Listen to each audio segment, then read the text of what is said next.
हर हर महादेव. तर आज आपला आहे तिसरा दिवस आणि तिसरा दिवस म्हणजे काल आम्ही किती वाजता 2 वाजता झोपलो आणि 4 वाजता उठलो आणि 3 वाजता गजर लावला. तो पण गजर लागला आणि भाईने बंद केला आणि वाट लावून टाकली. 4 वाजता उठलो आणि लगेच पॅकिंग केली. पॅकिंग तर आपली केलेलीच होती. लगेच आपण बॅग डायरेक्ट गाडीमध्ये टाकले तसे चालू गाडी झोपून आलो. म्हणून आपली अवस्था अशी झालेली आहे. आणि हे बघा साईडचा व्ह्यू बघा.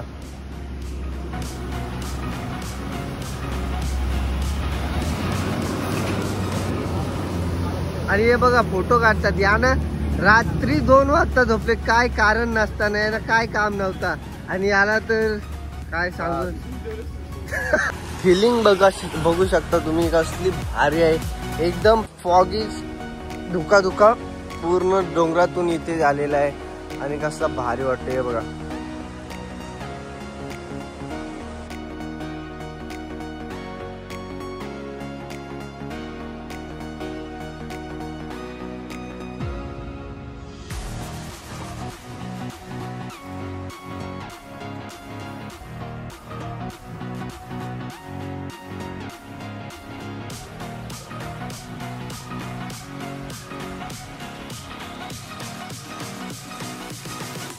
ते पण गेलं तरी यांना फोटो काढायलाच लागतो. कसा पण असू दे, काय त्यांना काही घेणं देणं नाही. फक्त त्यांना उतरला की फोटो काढायला लागतात. बाकी काहीच त्यांचं घेणं देणं नाही. कारण ते आलेत फोटो काढायला, ते बोलतात आम्ही व्याजी पैसे घेऊन फोटो काढायला आलो. बाकी काहीच आमचा इंटेन्शन काहीच नाही.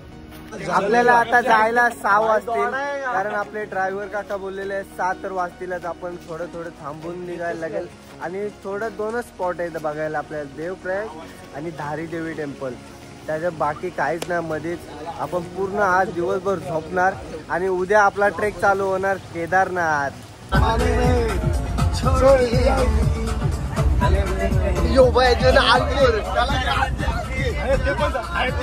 आई जवली तर नाही डिस्को डान्सर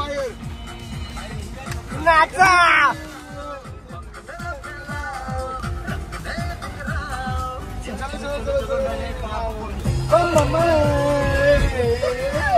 लोक मारतील मिलन आपल्याला. मिलन त्याची मजा करत आहे आणि तुम्हाला दाखवत आहे साईडचा नजारा. आणि हे बघा पूर्ण डोंगर खाली कोसळलेला आहे, त्यामुळे ट्रॅफिक पण होते, आपल्याला जायला टाईम पण होतो. आणि ते साफ करतात JCBने, तुम्ही बघू शकता. कारण पूर्ण दगड खाली येतो त्यामुळे साफ करायला लागतं लोकांना पुढे जाण्यासाठी. आणि ह्याला स्वर्ग का म्हणतात तर त्याचं उदाहरण हे आहे, तुम्ही बघू शकता. एक साईडला दगड कोसळले पण दुसऱ्या साईडला एकदम ढग खाली आलेले आहेत, त्याच्यावरती आपण आहोत. म्हणून इथे स्वर्गासारखी फिलिंग येते. रस्त्यावर पूर्ण दगडच झालेले आहेत तरी पण आम्ही जाणार. बोले का बुलावा आया है, जाना तो पडेगा भाई. आपले भाव एकदम बेभान झालेला आहे, बघू शकता तुम्ही. त्यांनी कोणाची चप्पल घातली त्याला समजत नाही. तो बघा कसा, एक पुमाची आणि एक साधीवाली. काय भाव बेभान झालाय, काय करायचं त्याला काय समजत नाही. आणि चला आपण आलेलो आहे आता संगम बघायला. त्याच्यात डुबकी मारायचा चान्स भेटेलच आपल्याला, असा काही नाही पण बघूया संगम. हरिद्वारवरून पुढे आल्यानंतर तुम्हाला पहिला संगम हा देवप्रयाग संगम लागेल. तिथे तुम्हाला भागीरथी आणि अलकनंदाचा एक संगम बघायला मिळेल. आणि अलकनंदा आणि भागीरथी मिळून ही गंगा तयार होते आणि ती पुढे जाऊन हरिद्वार येथे तुम्हाला बघायला भेटेल. पहिल्या ब्लॉगमध्ये तुम्ही बघितलीच असाल गंगा नदी. आणि ही आहे गंगा नदी, जी भागीरथी आणि अलकनंदा मिळून गंगा नदी होते.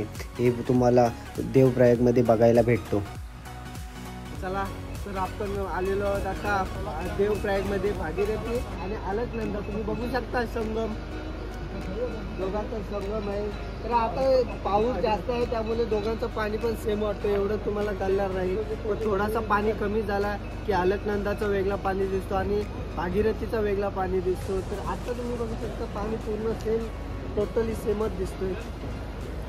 रुद्रप्रयागवरून पुढे जायला आपल्याला अलकनंदा नदीच्या साईडूनच जायला लागेल. कारण अलकनंदा नदीच्या साईडूनच आपल्याला रोड आहे आणि साईडला अलकनंदा नदीचे मस्त व्ह्यू बघायला भेटते. वरती डोंगर आणि त्याच्यावर ढग आलेले, हे बघा कसले व्ह्यू बघायला भेटते. आणि अलकनंदा नदीच्या मधोमध धारी देवी टेम्पल आहे, तर ते टेम्पल आपण बघायला जाणार आहोत. एका साईडला मस्त व्ह्यू आहे तर दुसऱ्या साईडलाच पूर्ण माती कोसळलेली आहे आणि हा माती आत्ताच कोसळले त्यामुळे मातीला एकदम सुगंधित वास आहे. तो कुठल्याच सेंटमध्ये तुम्हाला मिळणार नाही असा वास आहे. आणि आपली गाडी तर आस्ते आस्ते चाललेली आहे. पुढे ट्रॅफिक पण होतच आहे आणि गाडीच्या बाहेर पूर्ण दगड कोसळले आहे. एक साईडला मस्त नॅचरल व्ह्यू आहेत पण आतमध्ये गाडीचे काय चालू आहे तुम्ही बघा. तर गाडीमध्येच भेल बनवायची सुरुवात केलेली आहे, म्हणजे सुरुवात झालेलीच आहे. त्याला थोडा एक्स्ट्रा आणि तो फोनवर गर्लफ्रेंड सोबत बोलता बोलता आणि भेलचा आनंद घेताना पुढे आपले. कशी वाटली भेल? मस्त आहे ना, एक नंबर ना. Okay okay. मास्टर पिझ्झाचा भाईच आहे आणि त्याच्यात अजून काहीतरी टाकताना कांदा आणि लिंबू एक मारताना.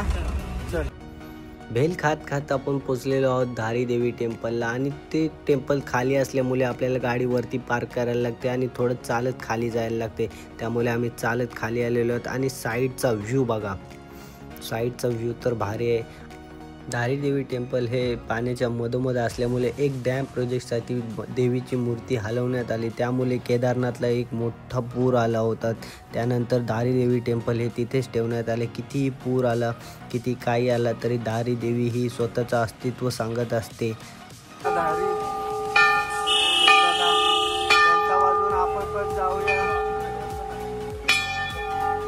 हे बघा मंदिर तर खाली आहे आणि आपण उतरत खाली चाललेलो. बरेच लोक चालले कारण 12 वाजता बंद होतो मंदिर.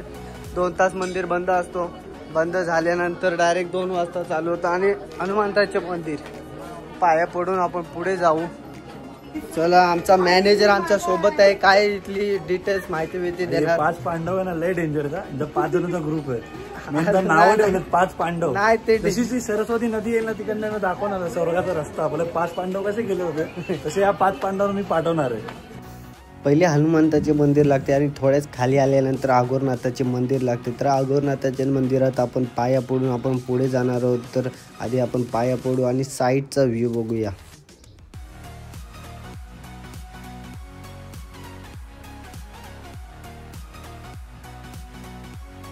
आणि या मंदिराच्या साईडून व्ह्यू बघा.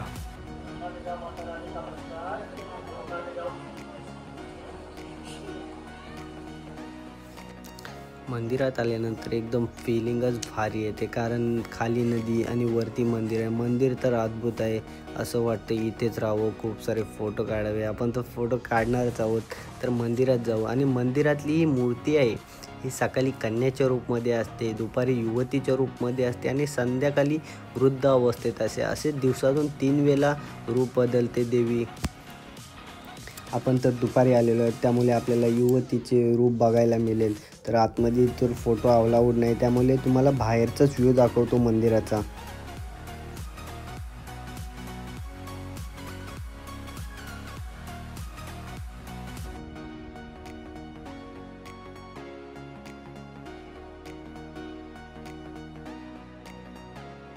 चला तर आता आपण आलेलो आहोत धारी देवी टेम्पलच्या जस्ट साईडला आहे हा पूल आणि हा पूल बनवलेला आहे.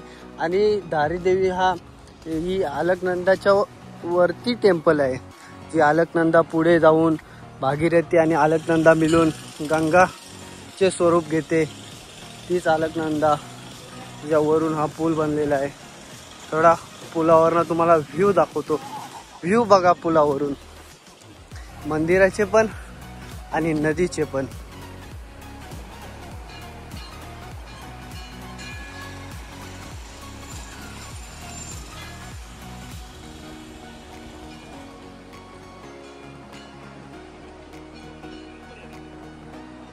आणि काकींचे फोटो काढले नाही त्यामुळे काकी रागात आहेत, जास्तच रागात आहेत.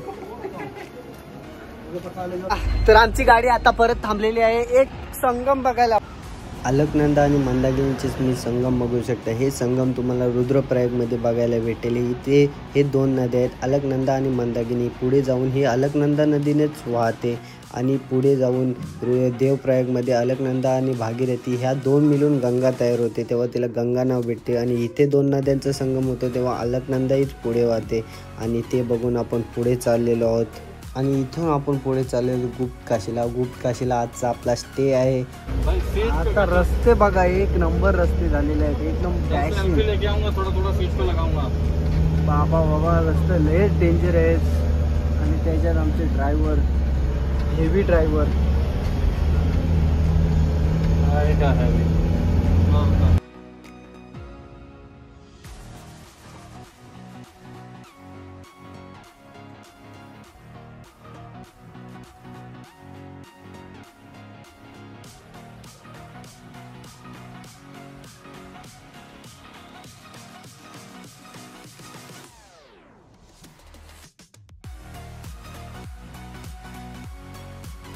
क्या बढ़िया गाड़ी चलाए साहब, आपने बहुत बढ़िया ऐसी गाड़ी चलाए, हमें अभी तक देखा नहीं, आपने बचा के लाया. जैसा रोड था ना इस सिचुएशन में गजब गजब गजब गाड़ी चलाए आप. भाई कैसी गाड़ी चलाए भाई. फायनली आपल्या स्टॉपवर आपण आलेलो आहोत आणि गुप्त काशीला आपला राहण्याची सोय आज टेंटमध्ये आहे. आणि टेंटमध्ये आज मजा येणार, कारण भाई तर ऐकत नाही, तो मिलनची खेचतच असतो. आणि वेदर बघा, खाली वेदर कसा होता आणि वरती वेदर कसा, पूर्ण ढग जवळ आलेले आहेत. सकाळी अजूनच जवळ येतील असं वाटतं आणि पूर्ण सावली झालेली आहे आणि असं वाटतं कधी पण पाऊस पडेल. आणि इकडे बघा फॉग आलेले आहेत.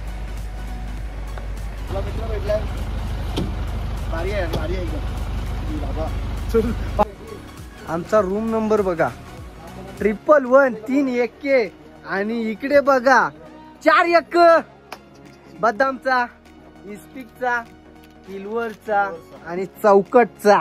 कसा वाटेल. चला, मिलन तर नुसता खातय आणि यो पण आमचा मेहनती पोऱ्या गुणाचा, म्हणजे जामच गुणाचा तो. एवढं त्याच्यात गुण आहेत का ते कोणी सांगून पण थकणार.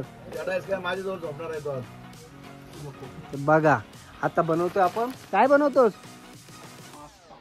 पास्ता बनवतोस. आणि मिलनला टेन्शन आलंय, तो बाई असा बनवता येत ना, त्याच्यामुळे मिलन टेन्शन घेते. काय असं तेल डोपावर तेल टाकले, तेल बघ त्याच्यात. रेडी झालेला आहे आणि आपण पास्ता खाणार. Cook made by Ashish Patil.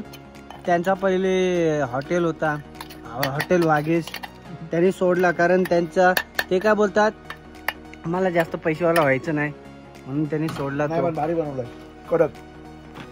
भाईची थोडी मस्ती करत करत आपण झोपणार आहोत.